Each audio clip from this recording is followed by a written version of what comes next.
Good morning, dear students. In today's class, we are going to discuss chapter surface chemistry, which we had already started in our previous class. Now we are now starting here term desorption. Desorption is basically reverse of adsorption. Adsorption का reverse process है डिसऑर्प्शन मतलब surface पे अगर molecule जुड़ रहा है that's adsorption और अगर ये हटेगा by the application of temperature that's called desorption. ठीक है. Now next term is occlusion. Occlusion is adsorption of gases on metals. अगर गैसेस एड्सॉर्ब हो रही मेटल पे that's called as occlusion. Example लिख सकते हैं हम. एग्जांपल के तौर पे लिखेंगे H2 gas adsorb on platinum. Clear. तो ऑक्लूजन का मतलब होता है जब एड्सॉर्प्शन गैस का कहाँ पर हो मेटल्स पे. ठीक है. तो नेक्स्ट देख रहे हैं हम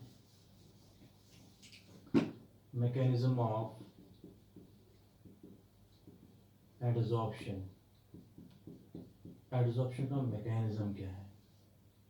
तो अगर आपके पास इन केस ऑफ सॉलिड और लिक्विड, अगर हम लिक्विड की बात करते हैं, a molecule which is well inside the liquid is attracted equally by the molecules from all directions, while the molecule at the surface is having some unbalanced forces.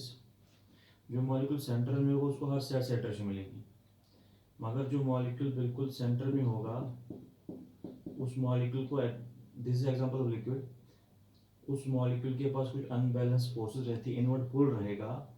So molecule at the surface, molecule at the surface feels some inward pull, because of which it has a tendency to attract and retain molecules from outside.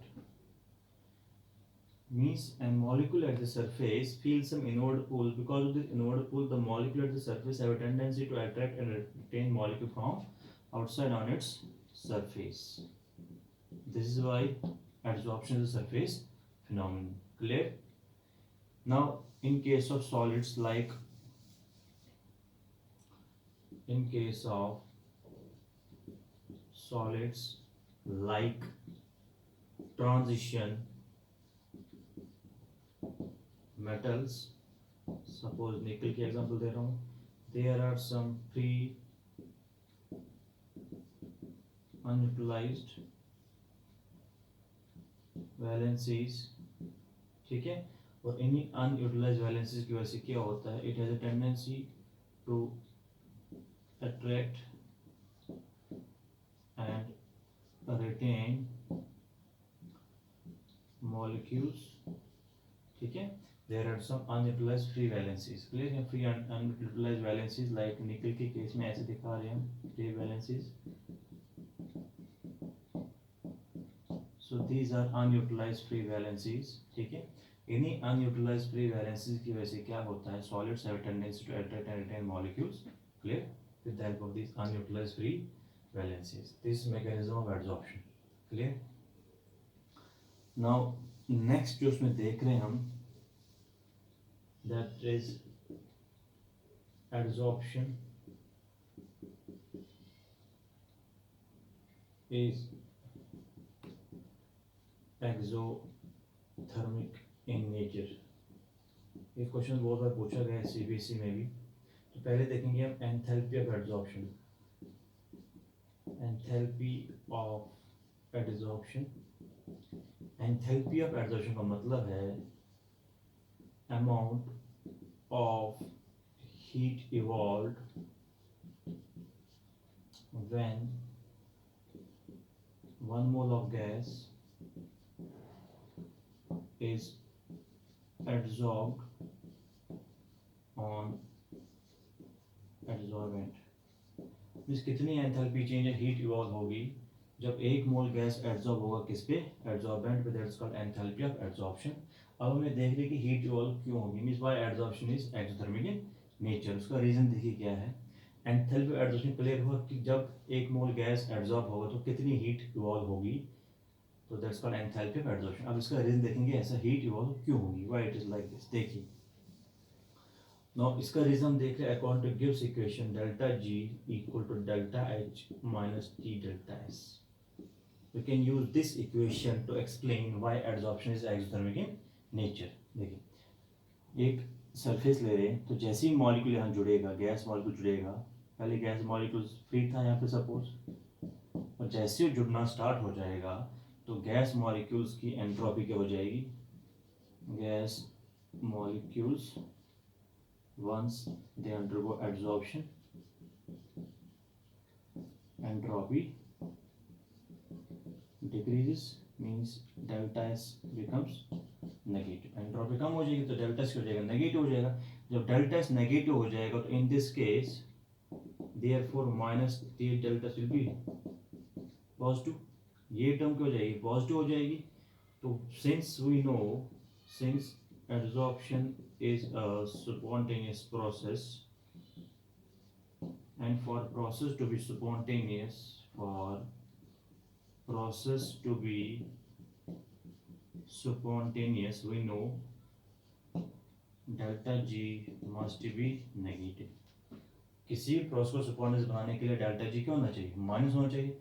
अब इस case में हमारे पास क्या है, delta G equals to delta H minus T delta S, ये term क्या हो चुकी है पूरी positive, and in this case delta G is negative only if delta H is negative। delta G negative कब होगा, only when, मैं इधर लिख देता हूँ, बड़ा बड़ा लिखेंगे, delta G is negative only when delta H is negative and should be, and delta should be greater than T delta S। delta is negative मतलब process is exothermic, that is why adsorption is exothermic in nature। clear? तो मतलब ये हुआ, once gas molecules adsorb on the surface their entropy decreases, delta has become negative। once delta has become negative the T delta has become positive, and in that case for process to be spontaneous delta G is negative only when delta H is negative and its magnitude to be greater than T delta S। this is how we can say why adsorption is exothermic in nature। clear? clear? okay, now next देख रहे हैं हम factors affecting adsorption। next is factors affecting adsorption। what are the factors affecting adsorption? first factor is nature of adsorbate। nature of adsorbate, adsorption depends upon adsorbate, जो gas add हो रहा है, suppose example ले रहे हैं H2 gas is more adsorbed on platinum than iron. H2 gas का adsorption platinum पे ज़्यादा होता है than iron. Clear? That nature of adsorbate. दूसरा फैक्टर है nature of adsorbent, like activated charcoal। activated charcoal means having more adsorbing power। activated charcoal absorbs more SO2 than O2। तो activated charcoal ज़्यादा क्या absorb करता है, SO2 than O2। Clear? तो adsorbent पे भी डिपेंड करता है एड्सॉर्प्शन का फिनोमेना। तीसरा है सरफेस एरिया। सरफेस एरिया ये हमें पता है सिर्फ adsorption surface phenomena. So adsorption कब बढ़ेगा, अगर सरफेस एरिया ज़्यादा होगा। It is for this reason that substances like silica gel and activated charcoal, they are excellent adsorbents. Silica gel हो गया, activated charcoal हो गया, why they are excellent adsorbents? Because they have increased surface area. ठीक है. Now number 4, critical temperature. Critical temperature. Critical temperature आपने पढ़ा हो LM में, क्या होता है critical temperature? Temperature above which gas cannot be liquefied. जिस टेम्परेचर के above गैस लिक्विफाई ना हो, howsoever pressure is applied, howsoever pressure is applied. तो जिस टेम्परेचर के above गैस लिक्विफाई ना हो उसे क्या बोलते हैं? Critical temperature. पढ़ रखा है हमने. अब देखिए इसका रिलेशन क्या है. जितना ज़्यादा क्रिटिकल टेम्परेचर होगा, याद रखिएगा, इंटरमॉलिक्यूलर फोर्सेस उतनी ज़्यादा होती है. इंटरमॉलिक्यूलर फोर्सेस उतनी ज़्यादा होती है और एड्जॉर्प्शन गैस का उतना ही ज़्यादा होता है. तो जिस गैस में क्रिटिकल टेम्परेचर ज़्यादा होते हैं उसके इंटरमॉलिक्यूलर फोर्सेस भी ज़्यादा होते हैं, तो उसमें एड्जॉर्प्शन भी ज़्यादा होता है. क्लियर. तो एग्जाम्पल के तौर पे हम बोल रहे हैं, अगर हम 2 गैसेस, एक SO2 एक NH3. SO2 का क्रिटिकल टेम्परेचर आपके पास 430 केल्विन, NH3 का क्रिटिकल टेम्परेचर 406 केल्विन.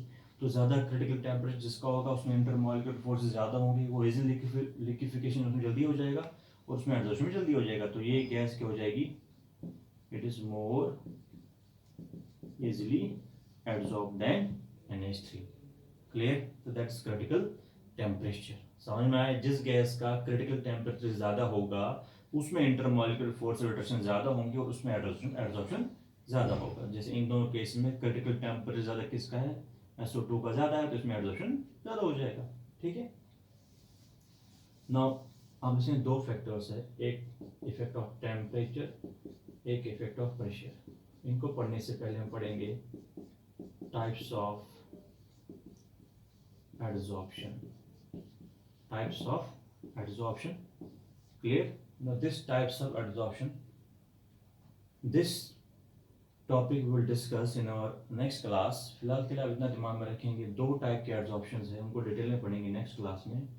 एक फिजिकल एड्जॉर्प्शन और एक केमिकल एड्जॉर्प्शन. ठीक है. थोड़ा हम डिस्कस करेंगे, नेक्स्ट क्लास में डिस्कस कर लेते हैं इसको. तो फिजिकल एड्जॉर्प्शन बेसिकली याद रखेंगे, इसमें क्या होता है? There is weak van der Waals